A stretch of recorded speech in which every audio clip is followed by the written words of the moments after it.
What's up, entrepreneurs and future unicorns? Let me tell you something. Most leaders are dead wrong about failure. They think it's the end of the game, a big fat L on their record. But you know what? They couldn't be more wrong. Failure? It's the best education you can get, my friends. It's the fire that forges you into a real leader. I'm here to break down some epic failed startup disasters that will make you cringe, but more importantly, teach you invaluable lessons. We're diving deep into the trenches, the nitty-gritty of what not to do. Hit that subscribe button and ring the bell right now because you don't want to miss this. Trust me, I've been there. I blew through $1 million in 6 months. Yeah, you heard that right. And lived to tell the tale. I'm giving you the playbook, the real talk, the stuff they don't teach you in business school. Let's go. One of the biggest gut punches for a startup is realizing that the problem you're passionately trying to solve? Yeah, nobody really cares about it, or at least not enough to pay for a solution. You can pour your heart and soul into a product, build it with love and care, but if there's no real need, it's like building a luxury yacht in a desert. Take the story of Juicero, for example. They created a $700 Wi-Fi connected juicer, aiming for that health-conscious market. Sounds fancy, right? Problem was, people were perfectly happy squeezing their own juice, especially without the hefty price tag and tech complications. They misjudged the market need, and boom, $120 million down the drain. The lesson here, validate, validate, validate. Before you even think about building, talk to your target audience, understand their pain points, their desires, their willingness to pay. Don't assume, get out there and get real feedback. Data, my friends, is your best friend. Let's face it, finances can be boring. Spreadsheets, projections, cash flow statements. Not exactly the sexiest part of running a business. But neglecting them? That's a one-way ticket to Disaster City. You can have the best product in the world, but if you can't manage your money, you're toast. Remember Boo.com? This online fashion retailer was the darling of the dot-com boom, raising millions in funding. But they went from heroes to zeros in record time, burning through cash like it was going out of style. Lavish offices, extravagant marketing campaigns. They confuse spending with success. What's the takeaway? Financial discipline is non-negotiable. Track every penny, budget wisely, and understand your burn rate. Don't be afraid to get help from experienced financial advisors. Remember, cash flow is king, and you need to treat it with respect. Chapter 3. Listen up. Why ignoring customer feedback is a huge mistake. Here's a hard truth. Your customers are smarter than you think. They're the ones using your product, experiencing its strengths and weaknesses firsthand.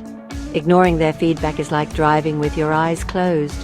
You might think you're on the right track, but you're headed for a crash. Take the case of Friendster.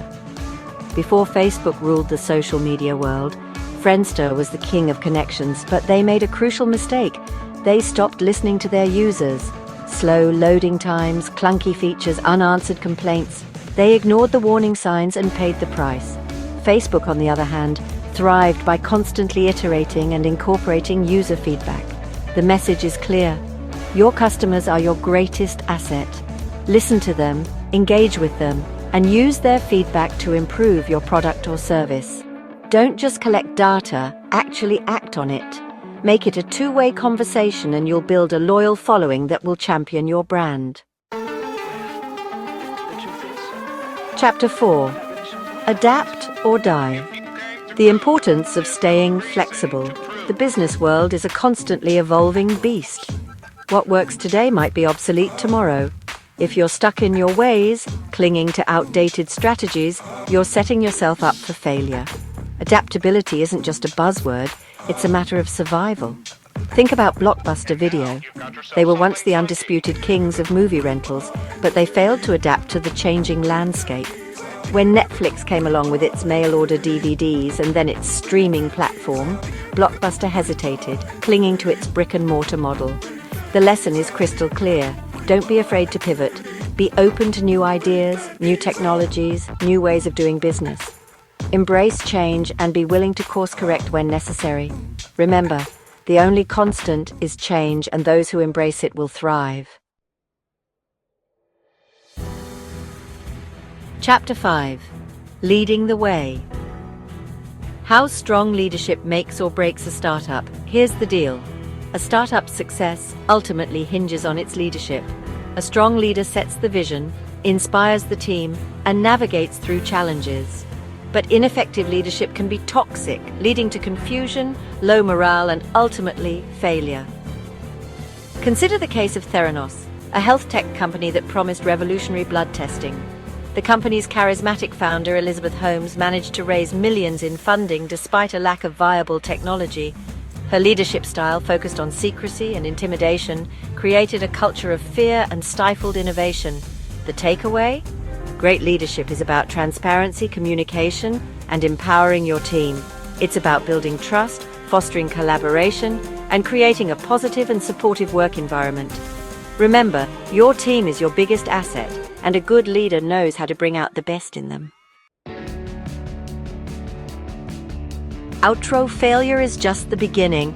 Look, I'm not gonna lie, screwing up hurts. It sucks. You pour your heart and soul into something and it blows up in your face. It can feel like the end of the world. But here's the thing. Entrepreneurship is a marathon, not a sprint. You're gonna fall, you're gonna stumble, but it's how you get back up that defines you. These startup disasters, they're not just cautionary tales, they're valuable lessons. They're reminders to stay agile, to listen to your customers, to be financially smart, and to never stop learning. Remember, every failure is an opportunity to learn, adapt, and come back stronger. So go out there, take risks, and don't be afraid to fail. Because in the words of the great Wayne Gretzky, you miss 100% of the shots you don't take. Now get after it.